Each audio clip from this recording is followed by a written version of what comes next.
Respected principal, honorable teachers, and all my dear school fellows, Assalamu alaikum. Today on this blessed occasion of annual result day and parents day, I am very happy and thankful to Allah subhanahu wa ta'ala for giving me the opportunity to present my science exhibition project, Human Circulatory System. Now I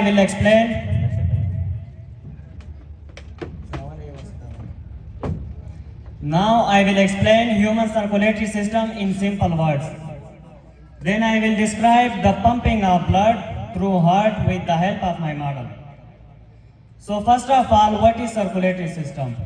An organ system which is responsible for transporting of blood, nutrient and oxygen to all parts of the body and removing waste product like carbon dioxide is known as human circulatory system.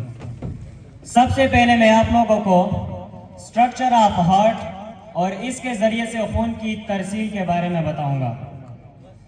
Heart में 4 chambers होते हैं, 2 atria और 2 ventricles, right atrium और left atrium, right ventricle और left ventricle.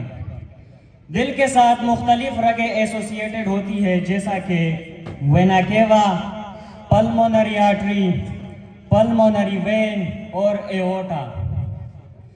जिस्म के मुख्तलिफ हिस्सों से जो डीऑक्सीजनेटेड ब्लड होता है वो जाता है और दिल के राइट एट्रियम में दाखिल हो जाता है, वेना केवा के जरिए से राइट एट्रियम में दाखिल हो जाता है।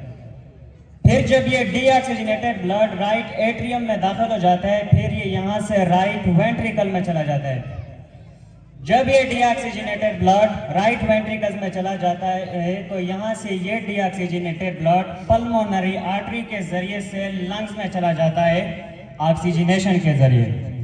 जैसा कि आप देख सकते हैं कि किस तरह डीऑक्सीजनेटेड ब्लड जो है वो लंग्स तक जाता है। तो इस तरह ये इसे फ्लो करता है और वेना केवा के जरिए से ये राइट एट्रियम में चला जाता है और फिर ऐसे ये पल्मोनरी आर्टरी के जरिए से लंग्स में चला जाता है इस तरह। इसके बाद जब ये लंग्स में चला जाता है ऑक्सीजनेशन के लिए तो लंग्स में इस डीऑक्सीजनेटेड ब्लड के साथ ऑक्सीजन मिल जाता है और जो कार्बन डाइऑक्साइड होता है वो बाहर चला जाता है जिस्म से रेस्पिरेटरी ट्रैक के जरिए।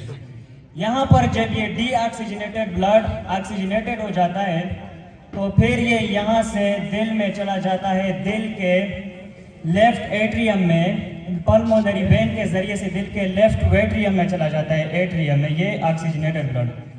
जब ये लेफ्ट एट्रियम में चला जाता है ये ऑक्सीजनेटेड ब्लड तो फिर ये यहाँ से लेफ्ट वेंट्रिकल में चला जाता है। लेफ्ट वेंट्रिकल में जाने के बाद ये जो ऑक्सीजनेटेड ब्लड होता है ये एओर्टा के जरिए से जिस्म के तमाम हिस्सों तक पहुंचाया जाता है।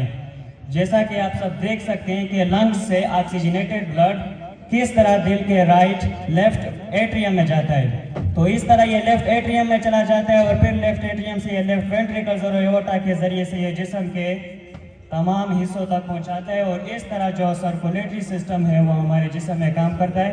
आप सबकी तवज्जो का बहुत शुक्रिया।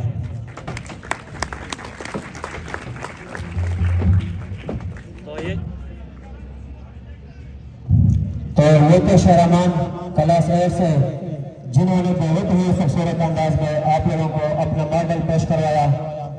अब हमारा एक और छोटा सा बच्चा हमजा वो भी आए और अपना मॉडल पेश करे। हमजा क्लास 7 से क्लैपिंग करें, हमजा के लिए क्लैपिंग करें। इंशाल्लाह ये बच्चे हमारे कल के डॉक्टर होंगे। इंशाल्लाह जिस चीज को ये रिप्रेजेंट कर रहे हैं इन बच्चों का इस चीज में शौक है, कल इनके सर्जन बनेंगे इंशाल्लाह। ये आप लोगों से वादा है। जिंदगी रहो। Bismillahirrahmanirrahim.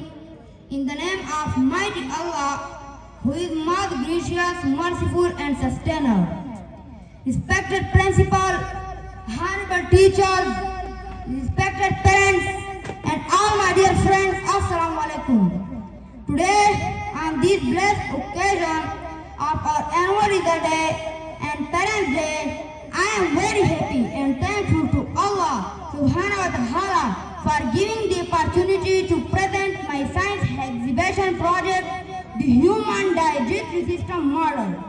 हम अल्लाह ताला की दी हुई बहुत से मज़ेदार ग़िज़ाएँ खाते हैं, जैसे चावल, रोटी, सब्जियाँ, फल और गोश्त वगैरह।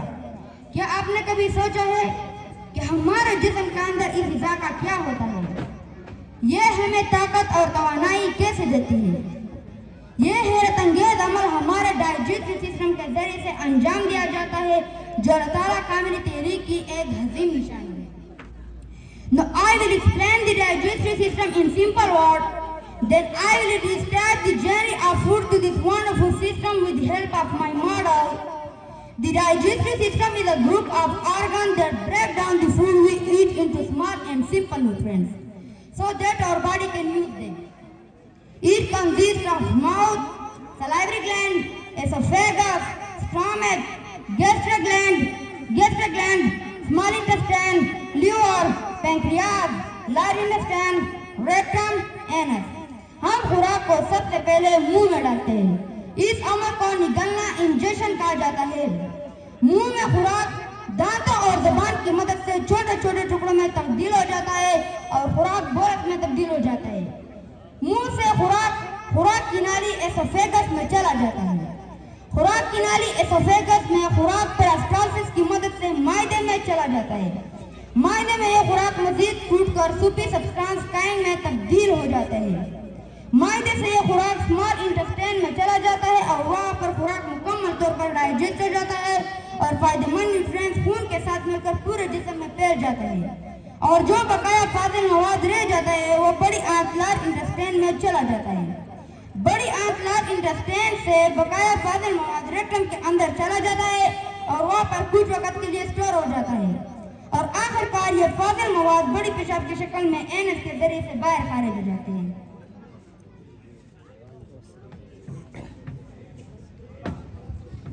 आप सब ये देख सकते हैं कि मुंह से खुराक को एनस तक कैसे पहुंचा जा सकता है। क्लैपिंग करें, इनके लिए क्लैपिंग करें। बहुत खूबसूरत तरीके से समझा रहे हैं। आप सबकी तवज्जो का बहुत शुक्रिया। माशाल्लाह तोयत हमजा क्लास 7 से जिन्होंने बहुत ही खूबसूरत अंदाज में अपना मॉडल पेश करवाया आप लोगों के लिए। यकीनन आप लोग इस वजह से लुत्फ़ अंदोज़ हो चुके होंगे। तो अब मैं पख्तूनख्वा पब्लिक स्कूल ततौर के प्रिंसिपल जनाब रहीम बेटानी को दावत देता हूँ।